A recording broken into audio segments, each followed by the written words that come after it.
O futebol brasileiro é marcado por um festival de problemas, o maior deles, sem dúvidas, no calendário. Mesmo com milhares de clubes, são apenas 4 divisões nacionais, e com mais de 80% deles jogando apenas o estadual, alguns cheios de tradição. No vídeo de hoje, apresento mais uma proposta para a Série E, a 5ª divisão nacional, e também um novo modelo para todas as divisões. Deixe seu like e se inscreva no canal, se for novo ou nova por aqui. Antes, a inspiração desse vídeo, o perfil Futebol no Rio, no Twitter. A base postada por ele foi desenvolvida aqui no vídeo. Para facilitar, vamos a um breve resumo. Somente a Série A continuaria igual, com 20 clubes. Na Série B, um pequeno aumento, para 22 equipes, 2 a mais. Na Série C, seriam 24, um aumento relevante. Na Série D, viria a maior mudança, com 80 equipes e um novo formato. Por último, a Série E, com 128 times, e seguindo a base de inspiração. Além disso, teremos um bônus no final do vídeo. Agora sim, vamos lá. Começando pela Série B. Hoje ela é simples, pontos corridos em turno e retorno, e assim será mantida, porém com alguns ajustes, para deixá-la melhor. Além dos 22 clubes, com a inclusão de São Bernardo e Volta Redonda, acesso e rebaixamento seriam mais emocionantes.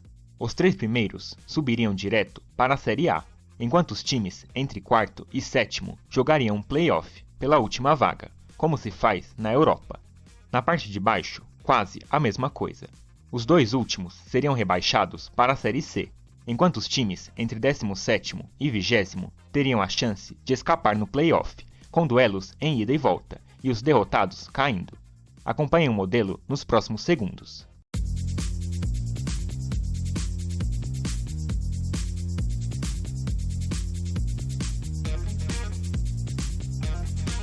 Partindo agora para a Série C.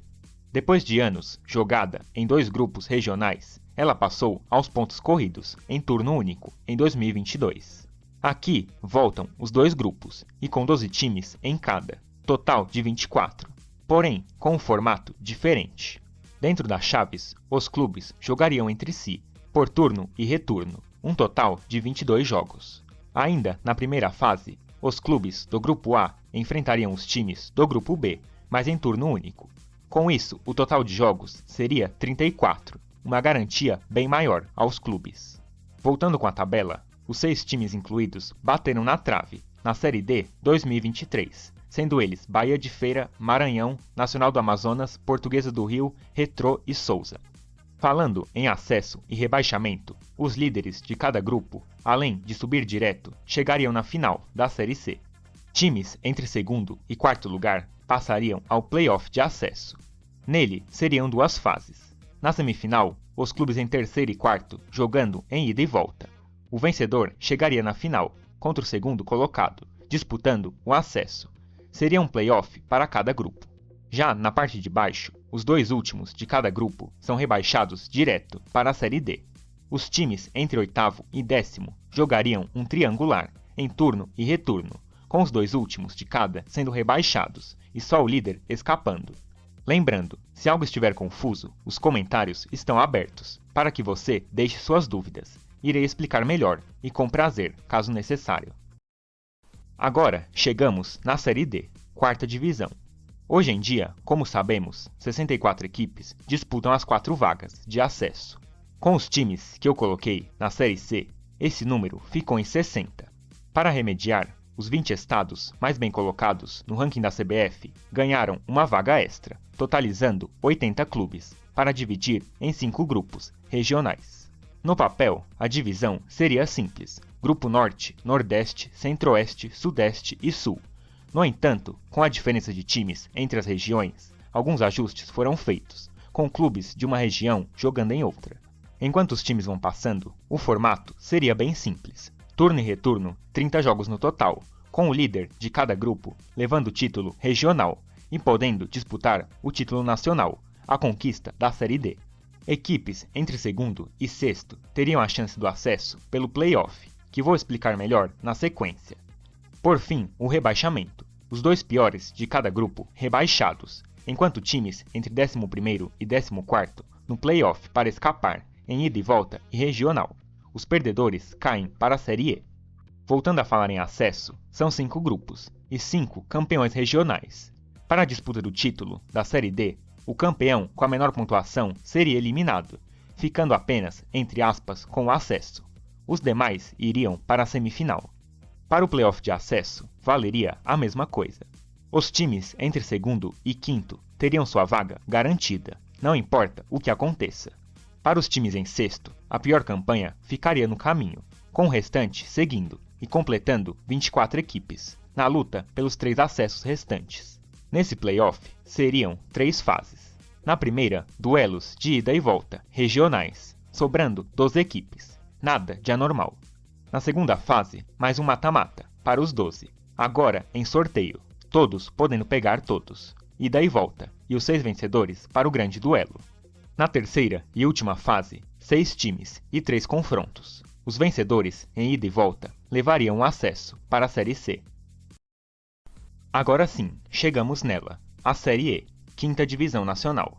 O formato base, que citei no começo do vídeo, seria mantido. 128 clubes, divididos em 16 grupos, de 8, regionais e em turno e retorno. 14 jogos até aí. Porém, ainda é pouco. Depois dos 14 jogos, os clubes de um grupo jogariam contra o outro, em turno único. Sendo bem simples, o grupo 1 contra o grupo 2, o grupo 3 para cima do grupo 4, grupo 5 contra o grupo 6, e assim sucessivamente. Os 4 melhores de cada chave avançariam para a segunda fase. O último colocado seria rebaixado direto, enquanto times em sexto e sétimo teriam uma nova chance pelo playoff de rebaixamento. Na sequência, todos os grupos e times, e eu volto explicando o resto.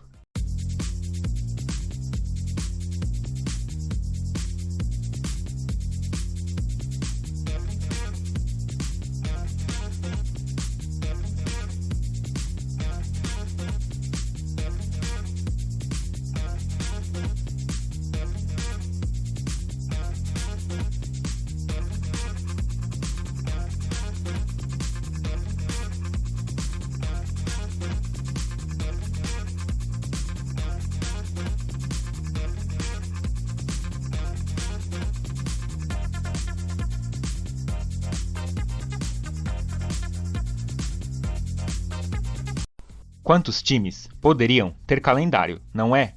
Pois bem, dos 128 clubes, metade deles chegaria na segunda fase, um total de 64. Seriam divididos em 4 grupos de 16 equipes, novamente regionais. Os 2 melhores de cada chave levariam o acesso direto para a Série D e ainda disputariam o título, em um mata-mata definido pelas melhores campanhas. Já os times entre terceiro e oitavo, no tal do playoff de acesso. Esse seria bem mais simples, apenas uma fase para 24 clubes, os 12 vencedores subindo de divisão, completando 20 acessos.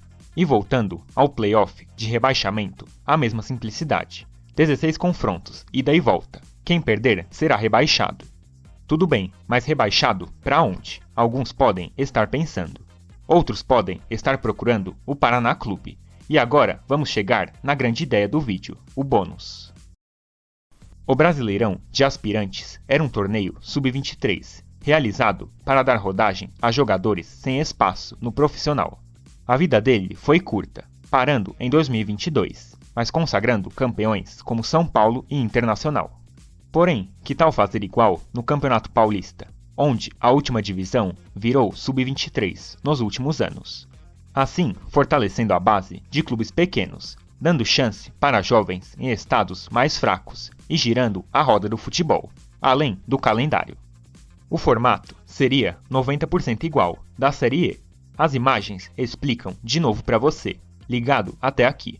A única mudança seria a falta do rebaixamento, e com ela 5 classificados para a segunda fase, total de 80. Na sequência, todos os clubes da sexta divisão, e eu volto para explicar o resto.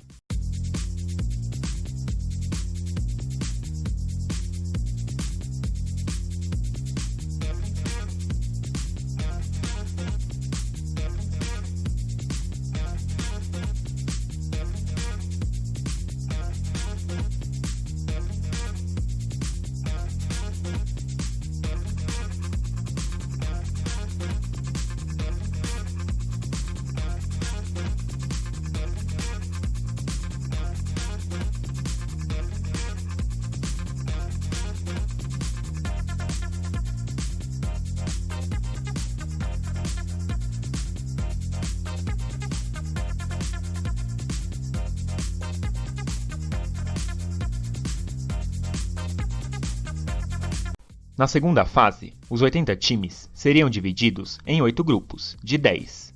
Aqui poderia ser em turno único, ou turno e retorno. Vai da escolha de cada um. Os líderes de cada chave chegariam ao mata-mata para disputar o título do Sub-23. Junto dos times em segundo e terceiro lugar, conquistariam acesso para a quinta divisão. Para os times entre quarto e sétimo, o bom e velho Playoff Regional, para fechar mais 8 acessos, em um total de 32. Antes da realidade e de fechar o vídeo, o último detalhe. Hoje em dia, são apenas 124 clubes ativos depois do estadual, e somente 60 têm calendário garantido para o ano seguinte. Aqui, estamos falando de 402 times com divisão nacional em uma temporada. Deles, 274 teriam um calendário garantido no ano seguinte. As vagas na sexta divisão, em sua maioria, seriam definidas pelos estaduais, como é hoje na Série D. Mesmo assim, é um aumento considerável e bem relevante. Porém, estamos falando da CBF, infelizmente. O futebol brasileiro, comandado por um circo, e um circo lotado de palhaços incompetentes e que não tem a menor graça. Para se ter ideia, a Série B, segunda divisão, correu risco de ter jogos sem transmissão na primeira rodada. A incompetência não tem limite. Antes de seguir, os apoios financeiros do canal. Pelo botão Valeu Demais, você pode fortalecer financeiramente meu trabalho, com um único depósito e pelo valor que desejar. Também há o Clube de Membros, por valores mensais, e com seu nome podendo aparecer no final de cada vídeo. O vídeo de hoje fica por aqui. Deu um grande trabalho, horas de montagem, e até aqui um dos maiores projetos da minha carreira. De coração, peço demais a todos que deixem seu like, para que chegue a mais gente. Se inscreva no canal e também compartilhe com os amigos. Novamente, reforço que os comentários estão abertos e com prazer irei responder possíveis dúvidas. Muito obrigado a todos e até o próximo vídeo.